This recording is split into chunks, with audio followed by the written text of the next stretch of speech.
It's November 10th, 2008. Barack Obama just won an election, and he travels to the White House to meet with the outgoing president, George Bush. In that meeting, Bush told Obama about a top-secret weapon that the US military had been developing with Israel since 2005, codenamed Project Olympic Games.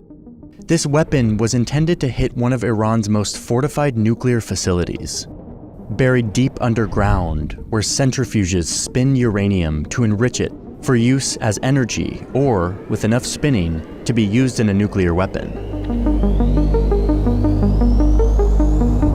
But this secret weapon wasn't a missile, they weren't planning an airstrike. Instead, it was a computer file, less than a megabyte in size. 150,000 lines of pristine code. This is the weapon that the president had to tell Obama about. This little file had been planted in Iran, where it spread throughout the whole country. But it didn't do anything. It lay dormant until it found its way onto a flash drive that was then plugged in at this underground nuclear facility. And then it spread, finding its way to its final target, this one machine. And then the weapon started working, quietly reprogramming the software to very subtly sabotage these delicate spinning centrifuges, opening a valve to change the pressure, telling the centrifuge to spin a bit faster or a bit slower, all while telling the technicians that everything was working properly. Over time, these subtle manipulations destroyed these centrifuges. This was one of several weapons that the US had planted in Iran using sophisticated computer code. Now, if a war broke out with Iran, the US could turn off their power, could turn off their military defense systems, making it so they couldn't shoot down planes. They could turn off their command and control systems so they couldn't talk to each other during the fight. This was a real war plan executed by thousands of American military personnel, hundreds of millions of dollars in a cyber operation that would, quote, prepare the battlefield by weakening Iran's ability to fight, all of it using code. The code that sabotaged the nuclear facility was eventually discovered and named after some of the elements that were inside of these many lines of code, .stub or MRXnet. They called it Stuxnet.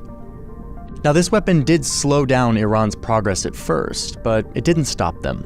But what this did do was showcase a new style of war.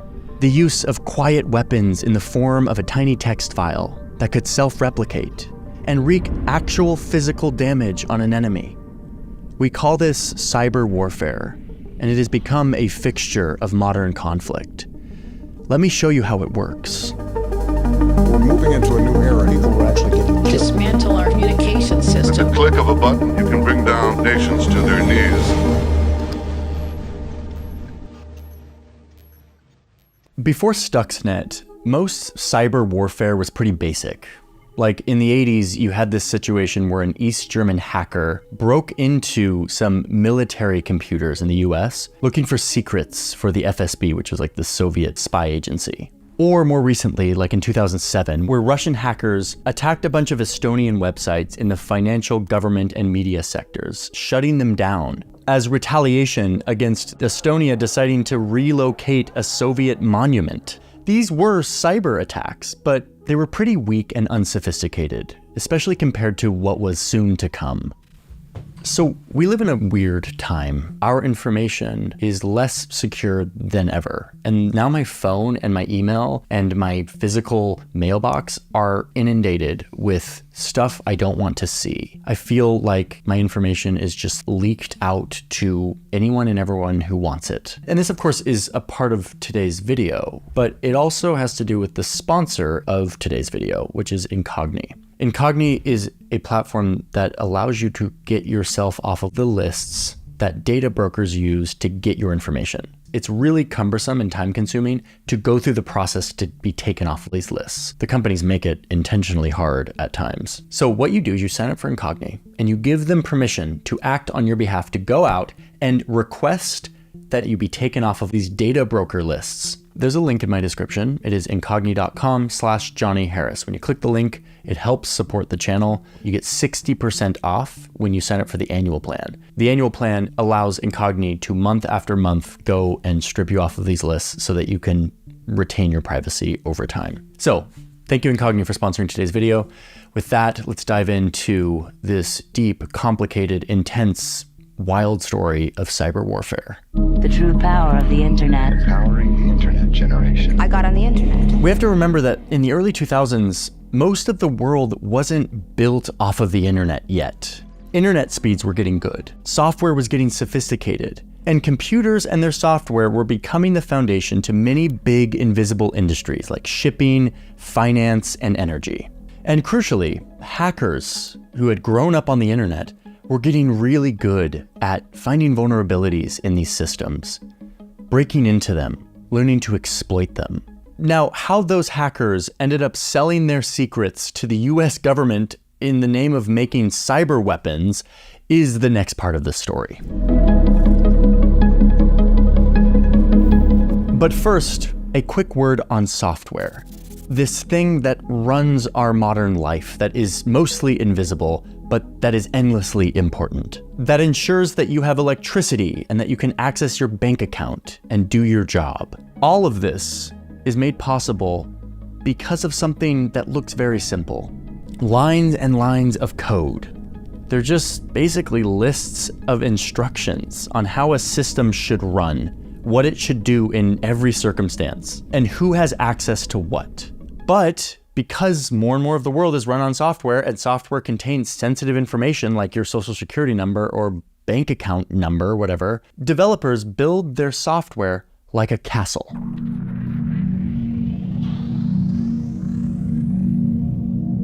So this is our software castle. It has walls and locked doors that only authorized users are allowed to get into. But inevitably, because it's a big complex castle, the builders of this castle, on accident, left little holes, little vulnerabilities, weak spots, secret doors that if an intruder could find, would allow them to get in, where they can steal things, or even take control of parts of the castle. They can lock the owner out and only give them access in exchange for money. Or they could just leave little time bombs that will blow up later. Almost all software has some kind of vulnerability that would allow a hacker to get in and control things. But the worst kind, arguably, and the nightmare scenario for software developers is the zero-day. It's called a zero-day exploit because by the time the intruder gets into the software castle, the developers had known about this for 0 days, meaning they didn't know, they were unaware. They were blindsided by this attack. It was a hole in their castle that somebody found, and now they're screwed. Now, once a hacker gets in, developers often know that there was a vulnerability, they can work on patching it, but that takes time. And then, of course, they have to get the users to update their software in order for that patch to actually work. And we all know how kind of annoying that is. A zero-day exploit is a software developer's nightmare, which in turn makes it a hacker's dream. Some hackers will spend their time looking for zero-day exploits in really powerful software, like the software that runs your iPhone, or Google Chrome, or Windows operating systems, or a million other pieces of software that run our world. Some are interested in doing this so that they can get money or passwords, that's the criminals. Or others are interested in gaining control of underground nuclear facilities and electricity grids. That would be the government. Okay, so let's say that you're a really sophisticated hacker and you have somehow found a zero-day exploit for an Apple iPhone iOS. You can get into someone's iPhone and control it. That's a really valuable thing. You now have a few choices on what to do with that information. Number one, you could go right to Apple and you could give it to them. And they will pay you handsomely. Right now, they will pay you $1 million in exchange for a zero-day exploit that allows you to hack into their iPhone. Every big software company does this. Like Google will give you $150,000 if you can find a way to take over one of their Chromebooks via a website. Software companies offer these bug bounties because they want to know where the holes in their castle are. They want to patch them. They want to avoid the nightmare of being hacked into and compromising the security and privacy of their users. So yeah, that's one of your options. Sell it to Apple, get $1 million, totally above board. We'll call this the white market. But you could also sell it on the black market to criminals who want to use these exploits to make money, which happens. Like in 2016, there was this case where hackers that may or may not have been linked to North Korea were able to hack into the central bank of the country of Bangladesh. They were able to make all these fraudulent requests and like hijack the SWIFT system that transfers all the money. And in the end, they were able to get $81 million transferred to their bank account in the Philippines. Their end goal was to get closer to $1 billion, but because of a typo in one of their fraudulent requests, they got caught and it got shut down. But the point is that there's a black market for 0 days because there's a lot of money to be made if you can hack into a financial system. But you also have a third option here. If you have a 0-day exploit, you can sell it to a government or a military. They tend to have pretty big budgets, and more, they're interested in developing cyber weapons, hacking tools that they can use against their enemies. We'll call this the gray market, and the money here is pretty big. So there's all these middlemen brokers for 0 days, like dealers. There's one Russian 0-day dealer who a few months ago tweeted out that due to high demand, their clients are now willing to pay $20 million, 100 times more, for a hacking tool that uses 0-day exploits that allows them to fully hack an iPhone or Android device. And then they specified that their client is a non-NATO country, which experts basically say is to them saying like, this is Russia.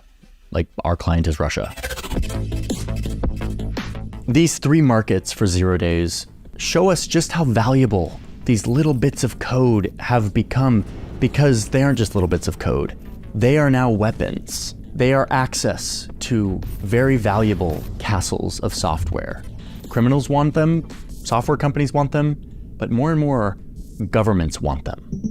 And this is how the US and Israel built Stuxnet, their big weapon against Iran, using 0 days. Not just one 0-day exploit, but 4. And what Iranian officials describe as an act of nuclear terrorism. And this is the reason why experts and the ex-director of the CIA call Stuxnet a game changer for warfare. Because whenever a country uses a big new weapon, all of the other countries, especially the rivals, realize that they have to match that capability and ideally one-up it. That's how arms race works. That's how nuclear weapons have worked. And that explains the concern of the ex-director of the CIA. This has the whiff of August 1945. 1945 being the year that a nuclear weapon was used in war, thus changing the world and the balance of power between countries forever. Somebody just used a new weapon, and this weapon will not be put back into the box. So by the end of the early 2000s, after Stuxnet, it truly was the beginning of a new era of cyber warfare. In 2012, Chinese-backed hackers broke into the computer systems of over a dozen oil and gas companies. There was an investigation, and the FBI and Homeland Security concluded that the attack wasn't to steal anything or even to sabotage the infrastructure, but rather to, quote, gain strategic access for future operations, meaning to gain leverage over the United States. Investigators said that this was the first time that they had seen anything like this.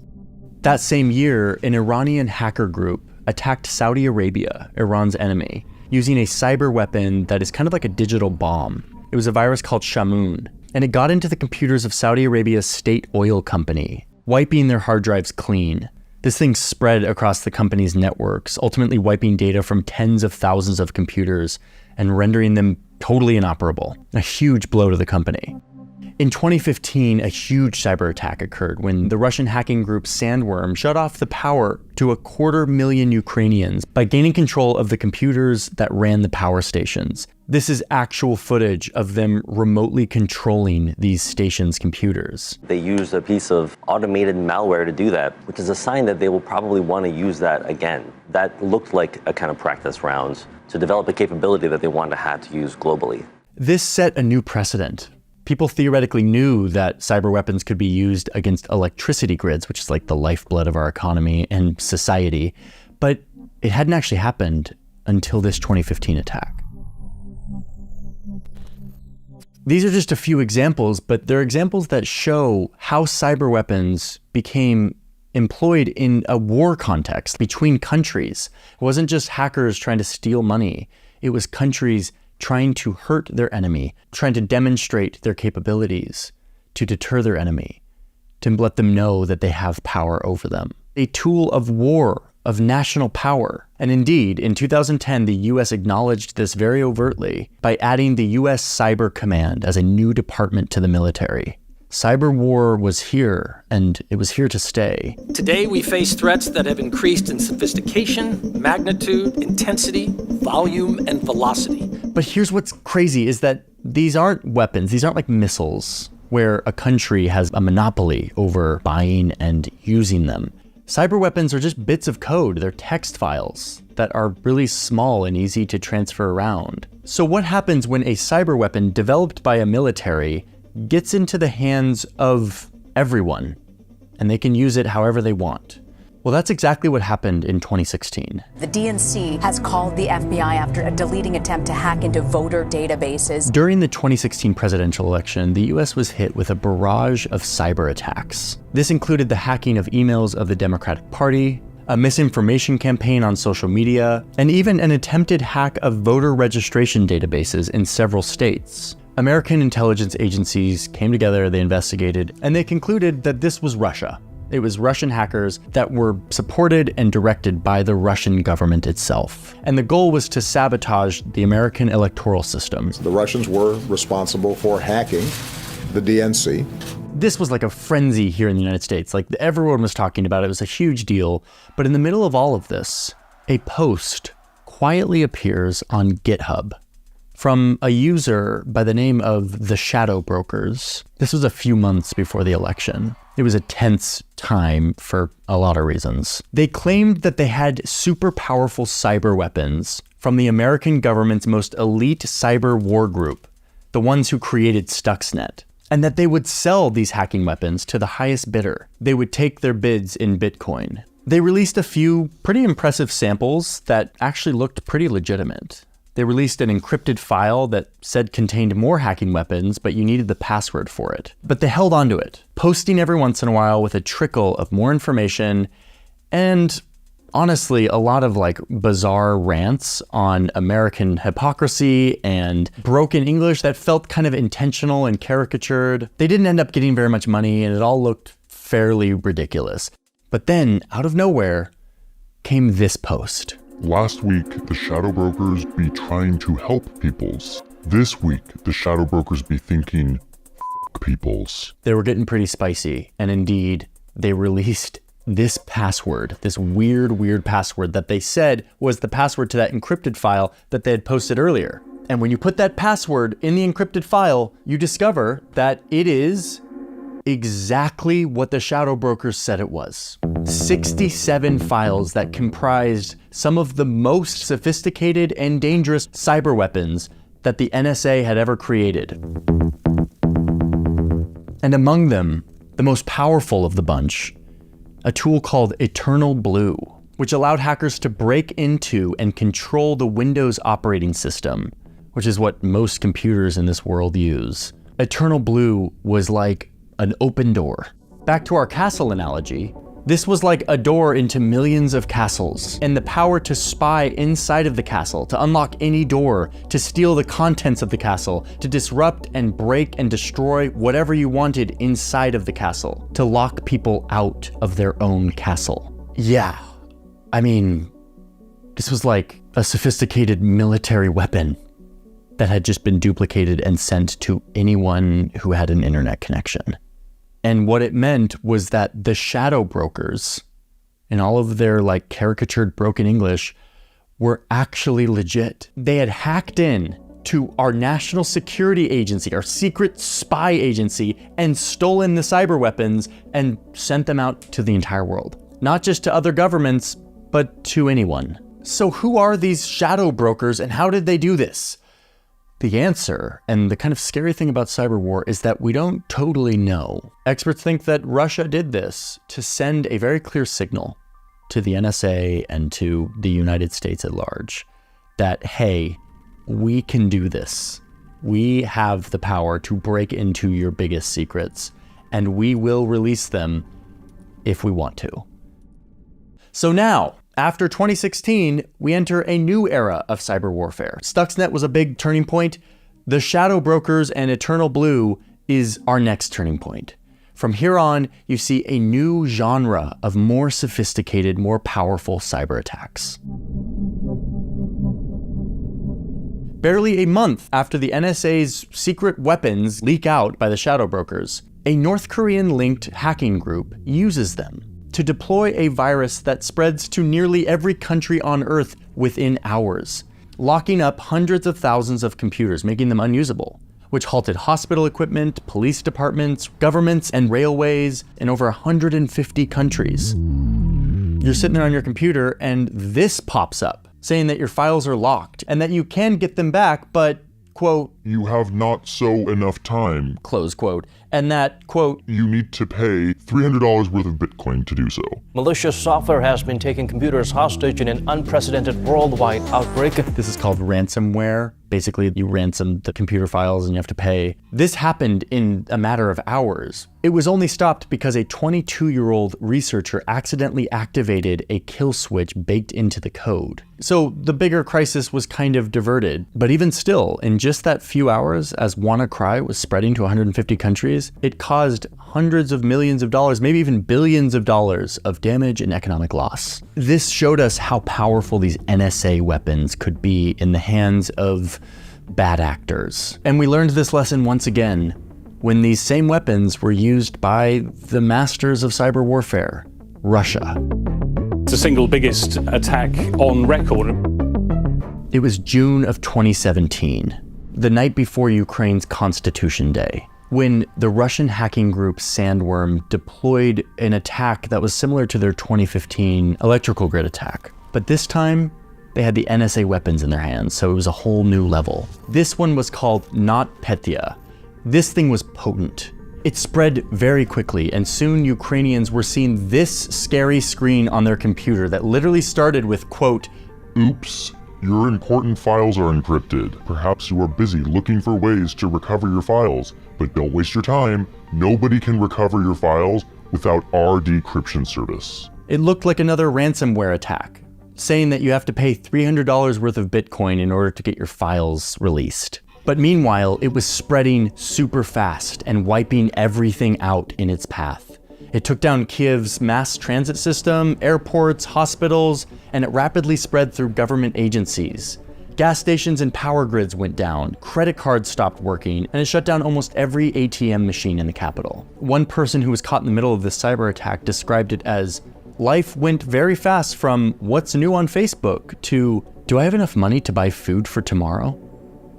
And it's a moment like this that we can really grasp just how fundamental this infrastructure is to our lives. And in this case, there was no kill switch. It was so viral that it spread beyond its target of Ukraine into other parts of the region, hitting the systems of a bunch of companies like FedEx or the shipping company Maersk. And soon tens of thousands of trucks were stuck for days with no computers to guide them. I mean, that's a lot of trucks. And many, many others. It affected tons of companies and agencies and systems, all because of this one virus. Unlike a missile or an invasion, cyber can hide behind this hackery-looking screen.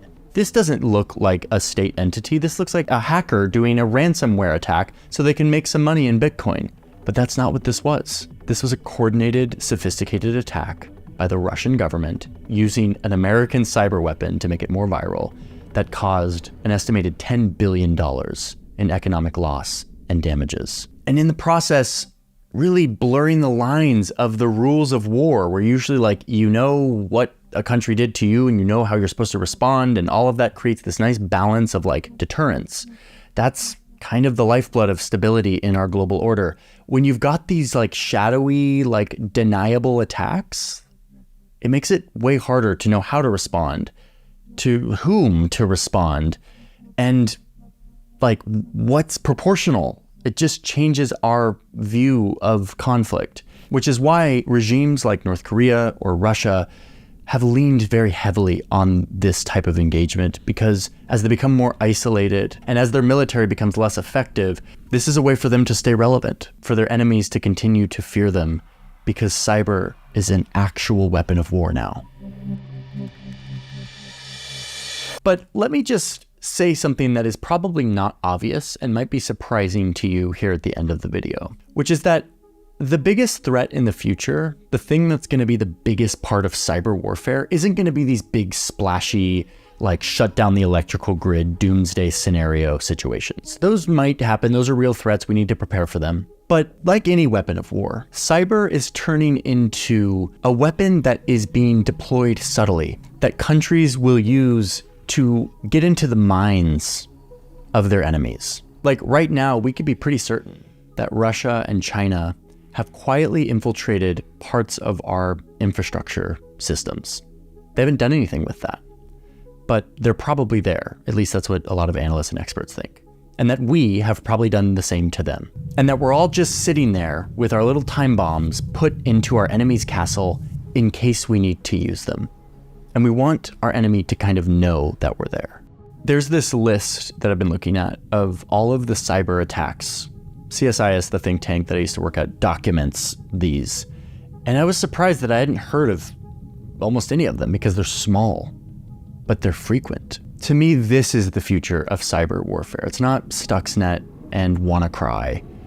It's these death by 1,000 pokes, psychological warfare, revealing to your enemy that you have capabilities to infiltrate their systems. And in that sense, cyber warfare starts to look a lot like nuclear deterrence, like a shadowy, hidden submarine with nuclear weapons floating through the ocean somewhere, capable of hitting your enemy.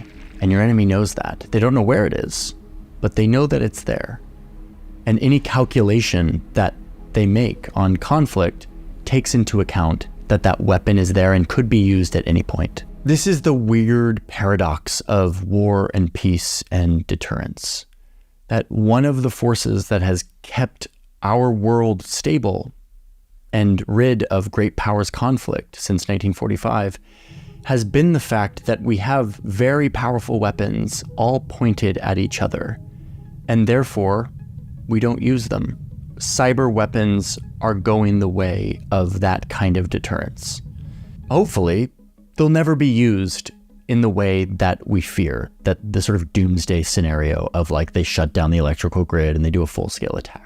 Yes, there will continue to be these moments where viruses spread, and to avoid those, just update your damn software. I hate it as much as you do, but like two-factor authentication, we gotta do it. All this stuff, it's there for a reason, because we live in a new world and we should be prepared for that world. As for the war and the geopolitics of it all, I'm gonna keep an eye on it because one thing in all of this is certain. Cyber is here to stay. It is something we have to think about and understand if we're going to understand the future of war.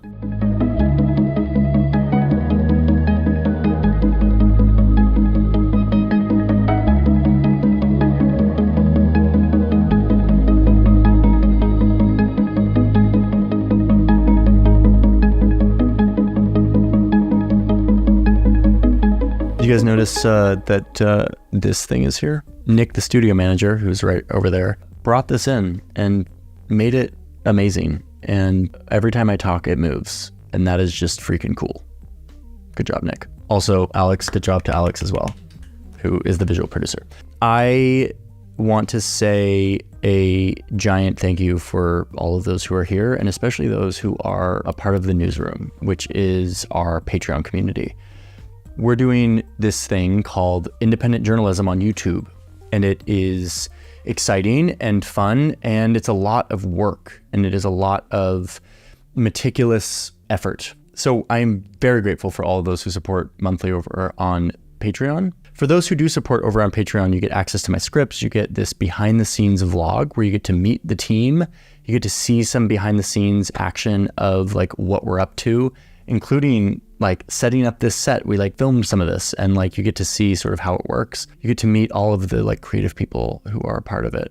If you're looking for other ways to support the channel, we have a poster that has a bunch of maps on it. I don't know if by the time you're watching this, it is still in print. It could be sold out because we're only doing like 1,000, I think. So go click on the link in the description and see if it's still there, if that's interesting to you. We also have LUTs and presets, which is what we use to color our videos and our photos. And, oh, I don't know if you know this, Tom Fox, who composes all of our music, is now offering all of his music for free for you to use in your videos. That is the thing. You can now use all of the music that you heard in this video, which is like sick synth music that we developed just for this video. This is Tom Fox's synth. You can download it for free, you can use it for free. The caveat is if you use it and you monetize your videos, we will split the revenue 50-50. And if you want to license it for like one of your projects or something, like you're making a documentary, reach out to music@johnnyharris.ch and we license music for your projects. So that's cool. A lot of you don't know, but we launched a new channel. It is called Search Party. It is with my old Vox colleague, Sam Ellis,